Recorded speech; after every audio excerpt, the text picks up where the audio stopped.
पुण्यात्माओं, सौभाग्य आपका, आपको ये तत्व ज्ञान प्राप्त हो रहा है। इसको तत्व ज्ञान कहते हैं। तो निष्कर्ष निकालना जाओ सारी कथाओं का। ये जड़ी बूटी तो सबने पता था, या तुलसा है या फलानी है या है, तो उनकी जड़ी उसका जो औषधि बना वो है वैद्य। तो ये दास है इस अध्यात्म मार्ग का वैद्य, और जड़ी बनाकर भगवान डर गए थे सतनाम और सारनाम की, जो आज दास के समझ में आ गई। और उसका परिणाम आप देख रहे हो। लाखों लोगों का रोग नाश हो गया, घर में वृद्धि होने लगी, सन्नी संतान को संतान मिल रहा है, रोग निरोग हो रहा है। और फिर ज्ञान ऐसा प्रबल आत्मा को गदगद कर देता है। अपने आत्मा धर्मदास जी को परमात्मा ने तो थोड़े उदाहरण दिए थे दास ने, क्योंकि वो तो भगवान थे। अपने बारे में कहे तो ना समझ में आओ, इसीलिए एक गुरु की, एक दास की आवश्यकता होती है जो आत्मा और परमात्मा का मिलन करवावे। तो ये दास है इस विश्व में परमात्मा से मिलाने वाला, सच्चा ज्ञान बताने वाला और काल के बंध से छुड़वाने वाला।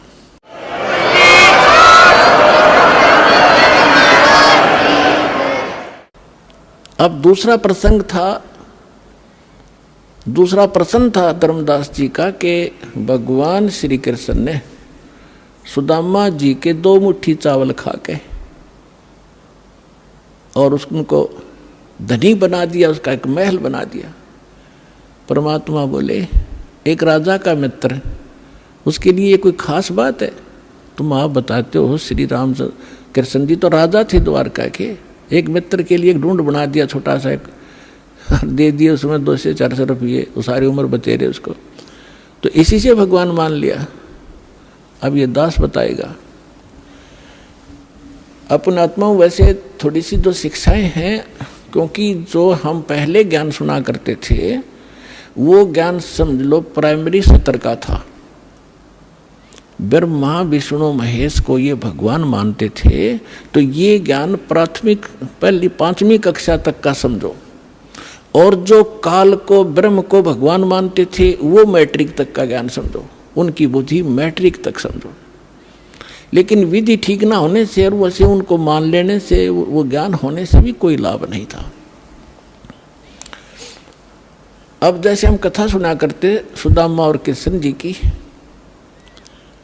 अब इन कथाओं से भी थोड़ा सा निष्कर्ष हम साथ लेकर चलेंगे, तभी हम, क्योंकि बच्चा जो 5वीं 6वीं 7वीं 10वीं पढ़ ले तभी तो अगली पढ़ाई पढ़ सकता है। वो सीधा 11वीं में कैसे हो सकता है? तो वो पढ़ाई पहले आपको पढ़ा कर आगे चलेंगे। श्री कृष्ण जी बालकपन में और सुदामा जी एक ही पाठशाला में पढ़ा करते थे। और सुदामा ब्राह्मण थे,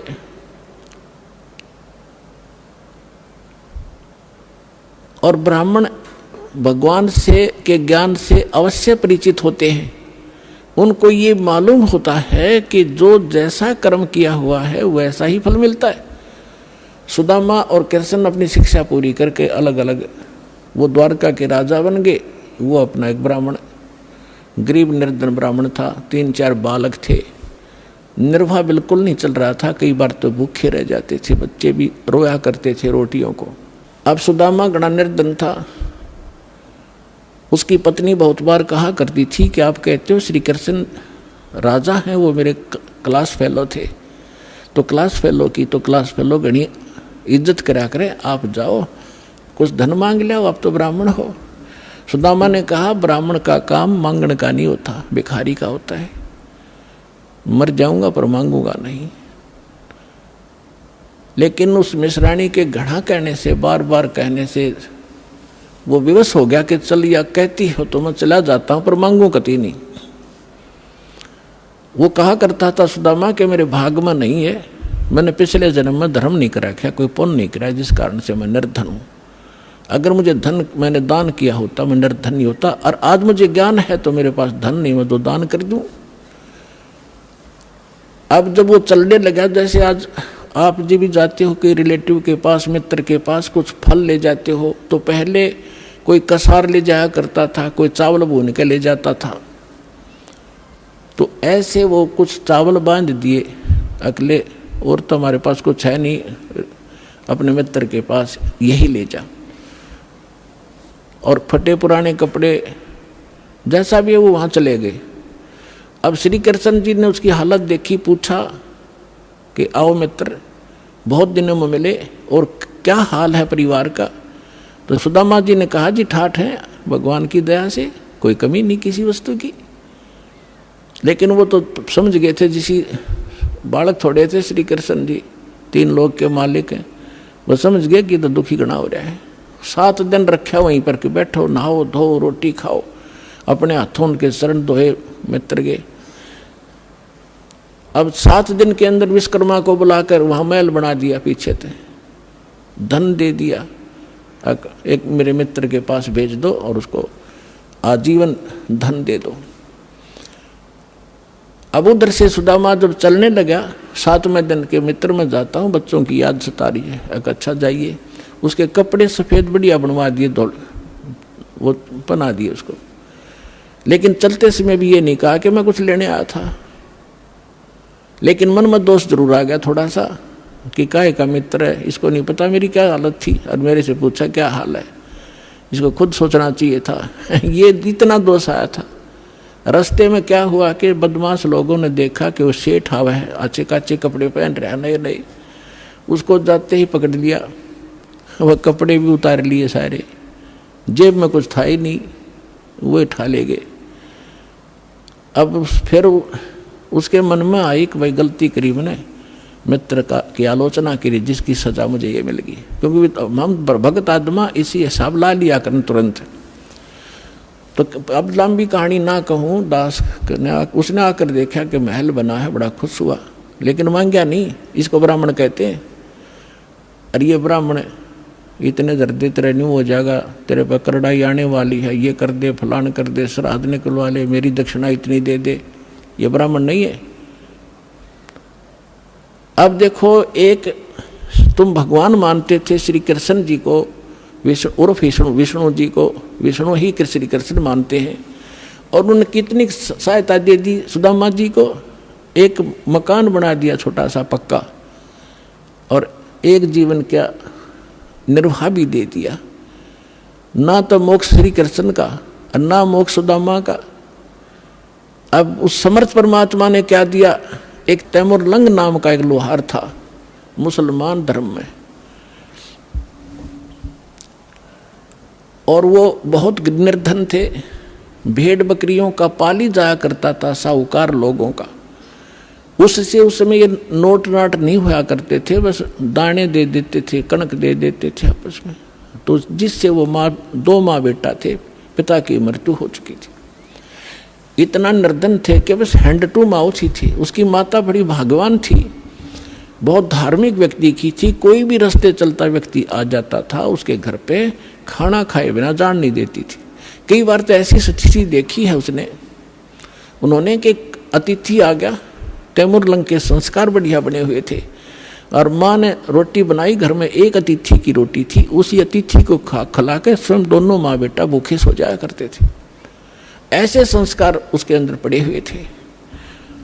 और ये पिछले जन्मों से परमात्मा के हंस थे तैमुरलंग भी, लेकिन हम बीच में गलती कर जाते इसलिए भटकते रहते हैं। एक दिन तैमुरलंग बकरियां चरा रहा था साहूकारों की, स्वयं पाली बनकर, और जो खाना लेकर गया था घर से वो खा चुका था।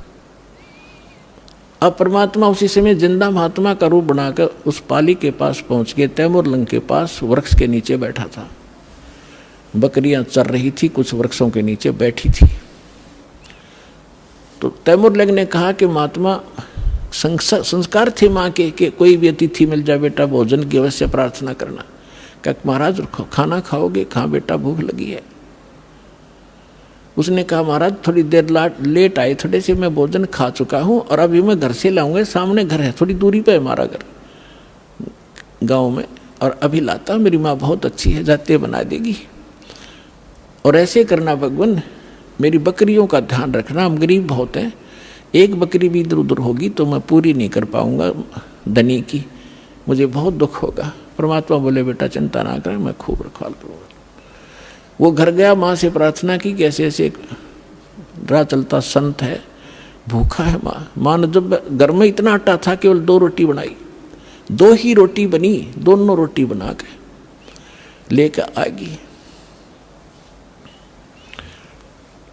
माँ ने कहा कि बेटा मैं भी चलती हूँ, मैं बर्तन ले आऊँगी, तू वहाँ अपना रखवाली करना, पाली रहना। दोनों आगे दर्शन भी करके आऊँगी साधु के।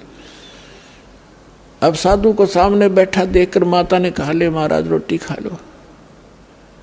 परमात्मा खाना खान लगा तो इतने में माई ने 3-4 बार प्रार्थना कर दी, महाराज हम गढ़े गरीब हैं, हमारे पास तो कई बार भोजन भी नहीं होता, दया करो कुछ आशीर्वाद दो, हमारा गुजारा ठीक चले।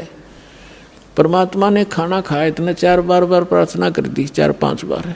परमात्मा खड़े हुए, एक बकरी बांधन की बेल पड़ी थी, पतली सी लोहे की बेल होती है जैसे पशु बांधा करें, उसको ऐसे 4 बार मोड़ लिया, वह इतनी रहेगी, उसको पकड़ के उसके बेटे रोटी खा के पानी पी कर लोटा खड़े हुए साधु, और उस लड़के के सिर पर हाथ धर के कड़म मारी, 7 मारी, 7 सांगल वो बेल मारी कड़ पे, 1 2 3 4 7 गिनी।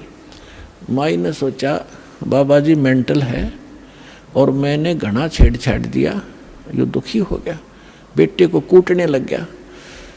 तो माई ने पूछा महाराज मेरे बेटे ने कोई गलती कर दी? अक नहीं माता, तेरे बेटे को 7 पीढ़ी का राज दे दिया मैंने, 7 पीढ़ी का राज बख्श दिया है, और उसके बाद तेरा राज टुकड़ों में बट जाएगा। माई ने सोची बाबा सचमुच मेंटल है। फिर मारी थी बच्चे का 5-4 मुक्के, 1-2 लात मारी कि ये लात मुक्के इसलिए मारे हैं, फिर तुम्हारे टुकड़ा में राज बट जाएगा। तैमूर लंग से लेकर औरंगजेब तक दिल्ली की राजधानी पर, राजगद्दी पर तैमूर लंग के वंशजों ने 7 पीढ़ी ने राज किया। औरंगजेब के बाद ये टुकड़ों में बट गया था, इतिहास गवाह है। तैमूर लंग ने दिल्ली पर शासन किया था, अपना एक प्रतिनिधि यहाँ छोड़ दिया था जो उसको टैक्स देता था। उसके बाद उसका तीसरा पोता बाबर दिल्ली का बादशाह बना था। उसके बाद कंटिन्यू आप इतिहास देख लेना, विचलित ना होना, 10-2 शब्द बोलेगा वो, ऐसे समझ लेना जैसे तहसील में रजिस्ट्री होया करे, कोई धोखा नहीं पावे। अब ये बना कैसे? अब माई ने सोचा तो पागल था, और उसी समय अंतर्ध्यान हो गए उनके सामने से। तो माई ने सोचा बाबा जी था तो शक्ति वाला, पर जो नौका तेरे बेटे को 7 पीढ़ी का राज दे दिया, या गले ना उतरी बात। अब कुछ दिनों के बाद क्या हुआ कि वही उसी रूप में परमात्मा तैमूरलंग क्या किया करता था, लोहार था ही, ये एक्स्ट्रा जॉब भी करता था पाली जाने की गरीबी के कारण। उधर से एक लोहार के एहन पर चोट लगाता था, ओवर टाइम करता था, शाम को आकर के वो उसको थोड़ा बहुत और अन्न दे देता था, 1-2 महीने में, इससे वो गुजारा करे थे। तो जिस एहरन पर वो चोट मारने के लिए लोहार के पास जाता था, लोहार अपनी कोई औजार बनाता था तो वो घंट चलाया करता था, 1-2 घंटे शाम को। लोहारों के पास इतना इसी समय शाम को ज़्यादा कार्य होता था। तो एक दिन परमात्मा उसी जिंदा महात्मा के रूप में तैमूरलंग को दिखाई दिए स्वप्न में, और कहा बेटा वो एरन मोल ले लो, तुम जहाँ तू सर्विस करने जाता है और टाइम करता है, वो एरन मोल ले ले। तो उसने कहा महाराज हमारे पास तो पैसा नहीं, कि ऐसा कर तू उधार पर ले लेना, और उसके नीचे घना धन दाब रखा मैंने, हीरे मोती जवाहरात सोना, और उसको धीरे धीरे प्रयोग में लाना, किसी को पता ना लगने देना, ना दुनिया लूट लेगी तेरे से, और ये काम मैं करूँगा, तू उससे उधार की बात करना, वो उधार दे देगा, ये मेरा काम है। परमात्मा जब सौदा बनाता है दोनों तरफ खड़े हो जाते हैं। उधर से उस लोहार के मन में प्रेरणा प्रबल कर दी कि ये स्थान थोड़ा है मेरे लिए, बाहर मेरा एक और प्लाट है बढ़िया, यदि इसको कोई ले ले मोल तो मैं इसने बेच दूँ, मैं वहाँ बना लूँ, एहन डाल लूँ, प्रबल प्रेरणा।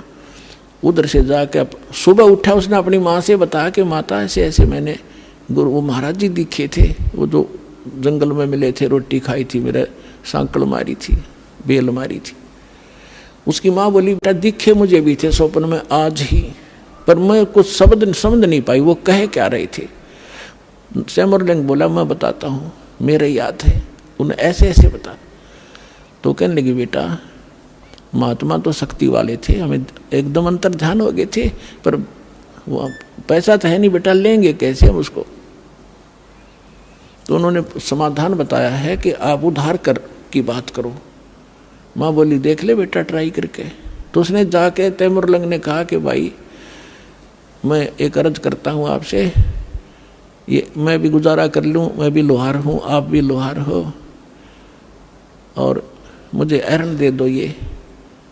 वो बोला पैसे कब देगा तू? एरन वाला बोला कि अभी तो है नहीं, मैं कुमा के दे दूंगा। पक्की बात? पक्की, 1 साल में दे देना। हाँ 1 साल में दे दूंगा। अब पे कवा दी परमात्मा ने। तो तैमूरलंग के ठिकाना नहीं रहा खुशी का। उसने तो अगले दिन वहाँ से एरन निकाला, बोला एरन भी छोड़ दे। एरन भी छोड़ दूंगा, पुराना हो रहा है। वहाँ जाके अब नया गाड़ लिया एक लोहे का लठ उसने, और वो वहीं छोड़ गई। माँ बेटा ने चारों तरफ 4 द्वारी बनाई, कच्ची ईंटें बना बना कर कुछ, उस पर एक झोंपड़ी सी डाल ली और एरन बाहर रख लिया। नीचे से खोदा तो न्यो का नो धन पाया उसने। अपने आत्माओं उस समय जब ये पाली जाया करता था तैमूरलंग, उस समय उसने के दृष्टांत एक घटना देखी थी जो उसके हृदय को छू गई थी, वो मिट नहीं रही थी हृदय से। उसी नगरी का राजा घना निकम्मा था और गांव की सुंदर लड़की उसके एजेंट बता दिया करते थे, और वो अपने मंत्री और सैनिकों को द्वारा उन लड़कियों को उठा ले जाता था, उनके साथ विलास किया करता था।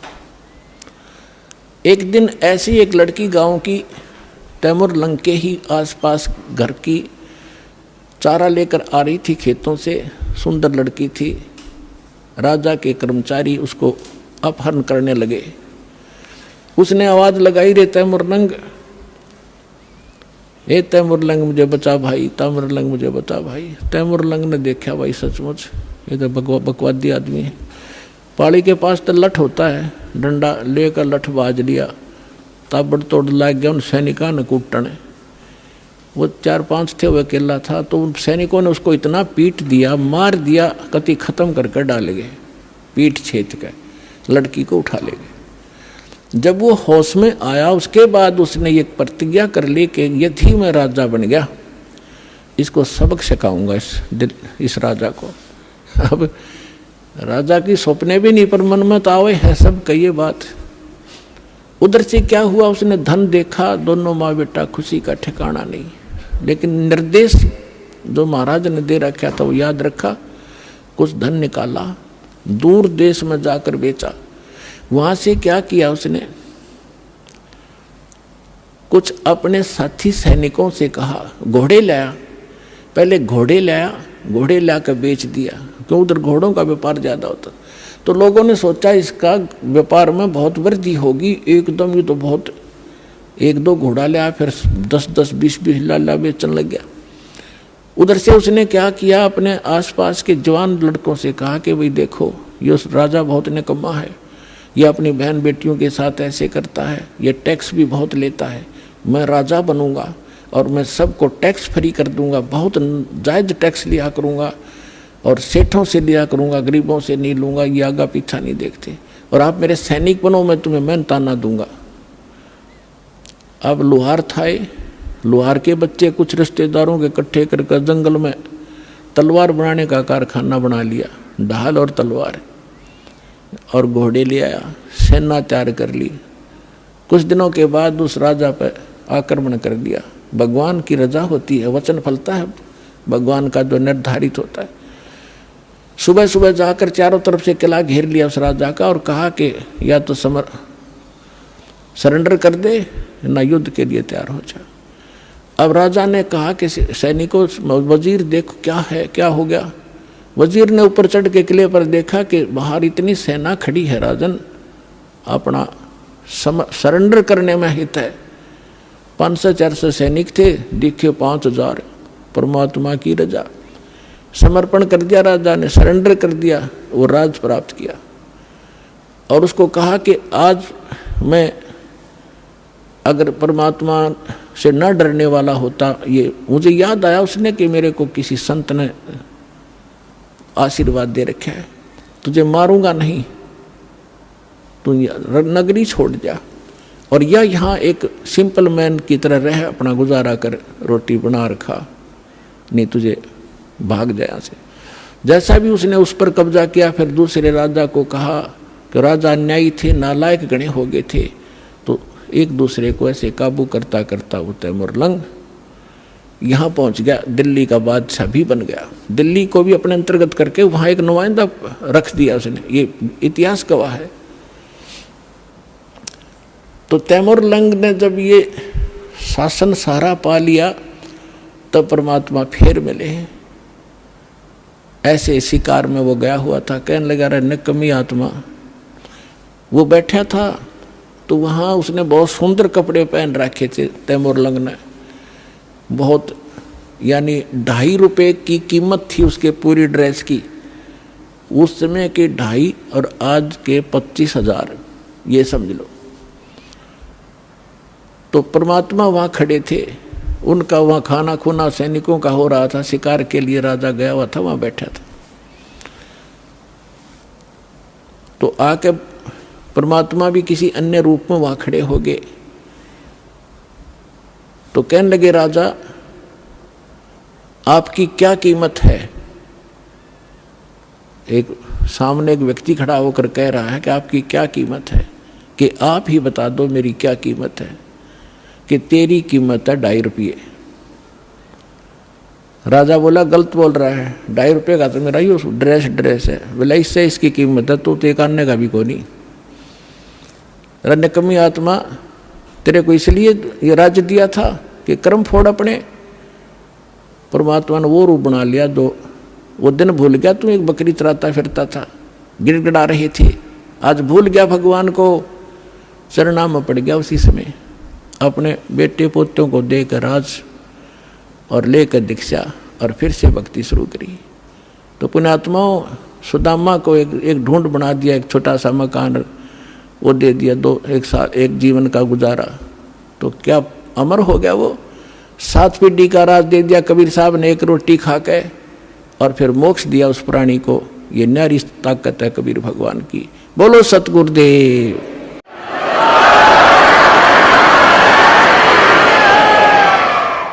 समर्थ का शरणाग हो, रंग होरी हो, कदे न हो एकाज राम रंग होरी हो। कि ऐसे समर्थ की शरण प्राप्त करो, यहाँ रहोगे तो जब तक मौत से रहोगे कोई आपत्ति नहीं आने देगा, यदि मर्यादा में रहे, और सतलोक जाओगे सदा का सुख हो जाएगा।